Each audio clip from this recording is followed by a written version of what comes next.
Assalamualaikum warahmatullahi wabarakatuh. Perkenalkan, nama saya Muhammad Akmal Sipais dari kelas MN20K dengan nomor NIM 20416261201472. Pada kesempatan kali ini, saya di sini akan memaparkan materi tentang laporan studi kelayakan bisnis mie ayam Panglaris. Langsung saja ke slide berikutnya. Latar belakang dari mie ayam. Mie ayam ternyata merupakan turunan dari makanan khas Cina, yakni bakmi. Bakmi berasal dari Cina. Bakmi dibuat dari tepung terigu dan disajikan dengan kuah terpisah. Biasanya, di atas bakmi ditambahkan lauk berupa potongan daging berbumbu dan sayuran. Pada umumnya, daging yang digunakan di Cina adalah daging babi. Tetapi mie ayam hijrah ke Indonesia melalui hubungan perdagangan pada zaman dulu. Kemudian cita rasa bakmi menyesuaikan lidah lokal masyarakat Indonesia.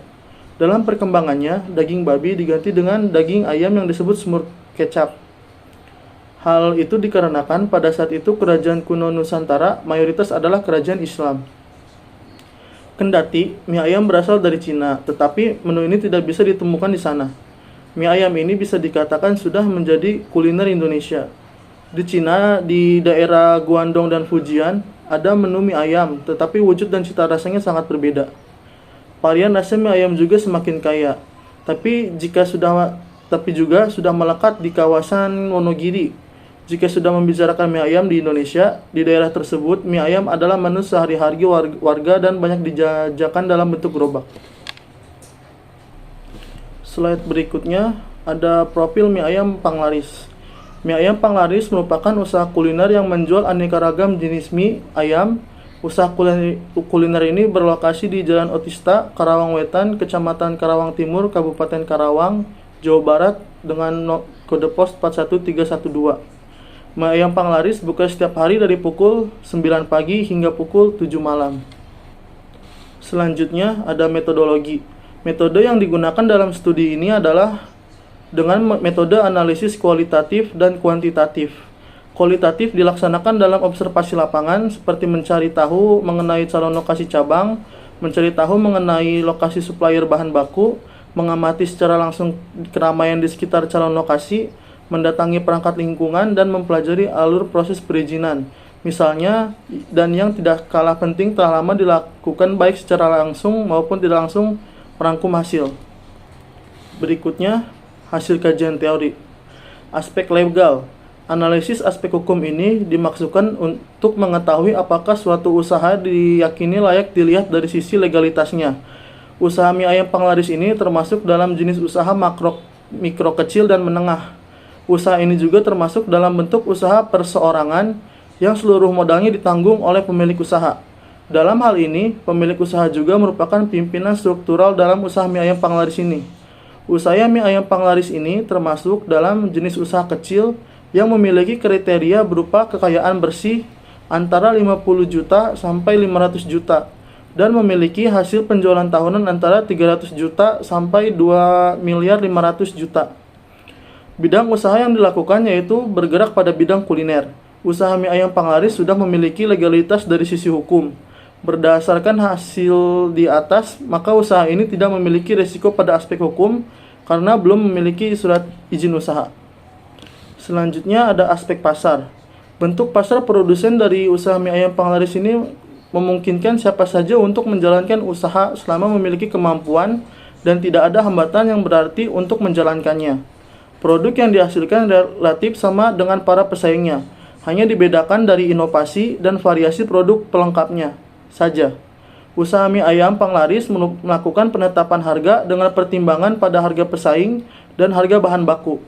Berdasarkan hal tersebut, bentuk pasar produsen mie ayam Panglaris ini termasuk pasar persaingan sempurna. Sedangkan dari sisi pasar konsumen, usaha mie ayam Panglaris ini melakukan penjualan langsung kepada konsumennya, sehingga usaha ini termasuk dalam kategori pasar penjualan langsung. Segmentasi pasar yang dilakukan oleh mie ayam Panglaris merupakan segmentasi geografis. Mie ayam Panglaris melakukan penjualan pada daerah atau area di sekitar kiosnya berada saja. Daerah itu mencakup sejauh 5 km dari lokasi kios. Hal ini pun dibantu dengan adanya layanan pesan antar sehingga dapat mencakup pasar yang lebih luas. Akan tetapi, terkadang ada pula pembeli yang berlokasi cukup jauh dari kios mie ayam panglaris yang datang dan membeli produk di sana. Selanjutnya ada aspek ekonomi. Tujuan mie ayam panglaris adalah mencari keuntungan yang sebesar-besarnya. Namun demikian, toko tidak dapat hidup sendirian. Toko hidup bersama-sama dengan komponen lain. Salah satu komponen lain yang dimaksud adalah lembaga sosial. Sehingga dalam rangka keseimbangan tadi, hendaknya toko harus memiliki tanggung jawab sosial. Dampak terhadap usaha antara lain, yang pertama, bagi usaha yang sejenis tentunya akan berdampak pada meningkatnya persaingan. Yang kedua, bagi produsen bahan baku mie ayam lokal akan berupaya untuk meningkatkan kualitas produksinya. Mie ayam panglaris ini juga memberikan kesempatan kerja bagi masyarakat sekitar. Kegiatan usaha yang dapat dikerjakan oleh tenaga kerja lokal tidak perlu digantikan oleh tenaga kerja asing.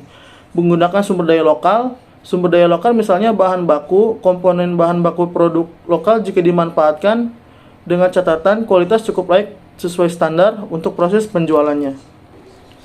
Berikutnya ada aspek teknis. Penentuan lokasi merupakan hal yang sangat penting dalam pendirian suatu usaha. Ada beberapa alasan atau faktor yang menjadi pertimbangan dalam pemilihan lokasi. Dalam pendirian suatu usaha, pemilihan lokasi suatu usaha dapat berdasarkan kedekatan lokasi usaha dengan sumber bahan baku, kedekatan lokasi usaha dengan tenaga kerja, atau kedekatan lokasi usaha dengan konsumen. Dalam kasus mie ayam panglaris ini, pemilihan lokasi didasarkan pada kedekatan lokasi dengan konsumen atau pasar. Hal ini dipilih karena usaha mie ayam panglaris ini merupakan usaha yang melakukan penjualan secara langsung atau direct selling. Lokasi yang dimiliki oleh mie ayam panglaris terletak di Cinango Barat 2, Kecamatan Karawang Wetan, Kabupaten Karawang. Lokasi ini merupakan lokasi yang cukup strategis, terletak di tepi jalan dengan kawasan yang cukup ramai. Lokasi kios ini berjarak sekitar 1 km dari lokasi produksi yang berada di Desa Cinango Barat 2, Kabupaten Karawang. Jarak ini dinilai relatif dekat karena dalam pemilihan lokasi ini yang menjadi pertimbangan adalah faktor kedekatan dengan pasar. Selanjutnya ada aspek lingkungan. Pada beberapa usaha tertentu, aspek lingkungan merupakan aspek yang paling penting untuk dianalisis. Biasanya pada usaha-usaha yang menghasilkan limbah yang cukup tinggi dan berbahaya bagi lingkungan.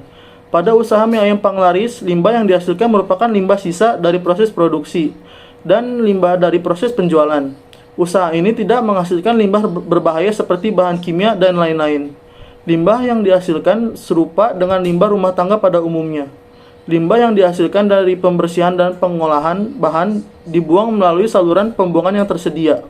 Sedangkan limbah yang berupa sampah dari proses produksi akan dikumpulkan dalam tempat sampah yang selanjutnya akan dibuang ke tempat pembuangan sampah atau TPS setiap harinya.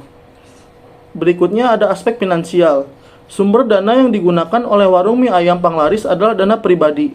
Warung mie ayam panglaris tidak melakukan pembukuan secara akuntansi dan hanya menggunakan perhitungan sederhana, yaitu hasil dari penjualan pada satu hari sebagian digunakan untuk membeli bahan baku dan sisanya dimasukkan ke dalam kas untuk kemudian digunakan untuk membayar keperluan lain seperti sewa kios, gaji karyawan, dan membayar listrik.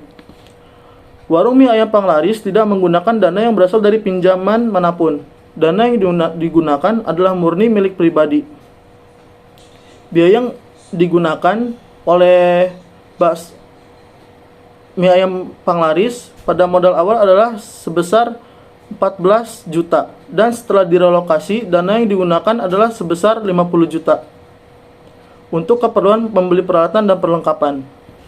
Berikutnya ada BEP. Jumlah pengeluaran per hari sewa tempat 50 juta dibagi 366 hari sama dengan Rp136.162. Gaji pegawai 12 juta dibagi 30 hari sama dengan 400.000. Biaya lain-lain 500.000 dibagi 30 hari sama dengan 17.000. Total investasi 50 juta dibagi 365 hari sama dengan 137.000. Total pengeluaran 691.000 per hari.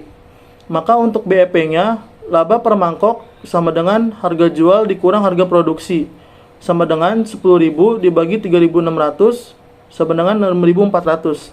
Dengan laba sejumlah tersebut, BEP sama dengan 691.000 dibagi 10.000 sama dengan 69 piring. Jadi jumlah produk yang harus terjual setiap harinya untuk memenuhi penutupan modal adalah sebanyak 69 mangkuk. PBP-nya Dengan menyatakan bahwa setiap harinya usaha tersebut memiliki target untuk menjual setidaknya 69 mangkuk setiap harinya, maka laba atau bulannya adalah 10.000 dikali 69 mangkuk dikali 24 hari sama dengan 16.560.000 per bulan. Jadi PBP sama dengan 50 juta dibagi 16.560.000 sama dengan 3,1 bulan. ROI-nya, laba per bulan dibagi total investasi dikali 100% sama dengan 15.360.000 dibagi 50 juta dikali 100% sama dengan 30%. Jadi kemampuan usaha mie ayam panglaris mampu mengembalikan modal usaha sebesar 30% per bulan. Berikutnya pembahasan. Mie ayam panglaris merupakan sebuah bisnis di bidang kuliner, khususnya mie ayam yang menyediakan berbagai macam varian mie. Bisnis ini merupakan bisnis milik perseorangan atau milik pribadi. Berbagai macam varian menu ditawarkan di sini, bukan hanya mie ayam, tetapi mie ayam panglaris juga menawarkan berbagai varian menu minuman mulai dari es teh jus hingga berbagai macam pop es. Berdasarkan hasil wawancara penulis bersama owner, bahwa kelemahan yang dihadapi sekarang adalah tentang pengembangan bisnis. Karena jika dilihat dari pendapatan mie ayam panglaris cukup mengalami kenaikan yang cukup signifikan. Untuk itu, penulis akan membantu owner untuk mengkaji bisnis tersebut dengan melakukan penelitian studi kelayakan bisnis mie ayam panglaris dari berbagai aspek, yaitu aspek internal dan aspek eksternal. Berikutnya kesimpulan. Berdasarkan hasil penelitian keseluruhan aspek-aspek studi kelayakan bisnis mie ayam panglaris, maka terdapat beberapa kesimpulan, yaitu secara keseluruhan aspek-aspek tersebut sudah dapat dikatakan layak untuk dilanjutkan, namun dengan beberapa rekomendasi. Untuk aspek internal sudah dapat dikatakan layak, namun ada beberapa aspek yang perlu diperbaiki dan ditingkatkan. Aspek pasar dan pemasaran sudah berada dalam kategori baik, maka perlu dipertahankan baik itu kualitas produk, harga, dan tempat. Untuk promosi supaya lebih dimaksimalkan kembali untuk meningkatkan penjualan. Aspek keuangan sudah dalam keadaan baik. Aspek teknis sudah dapat dikatakan layak dengan beberapa perbaikan, yaitu perlu ditinjau ulang tentang peralatan yang dipakai untuk lebih meningkatkan kemenarikan kualitas produk. Aspek manajemen dan organisasi dapat dikatakan layak, baik untuk perencanaan, pelaksanaan, serta pengawasan dengan rekomendasi untuk pelaksanaan kerja. Sebaiknya dibuat SOP yang secara tertulis untuk memaksimalkan tugas dan tanggung jawab karyawan. Menurut saya, usaha ini dapat berkembang dan akan mencapai keberhasilan. Sekian pemaparan materi dari saya, kurang lebihnya mohon maaf. Wassalamualaikum warahmatullahi wabarakatuh.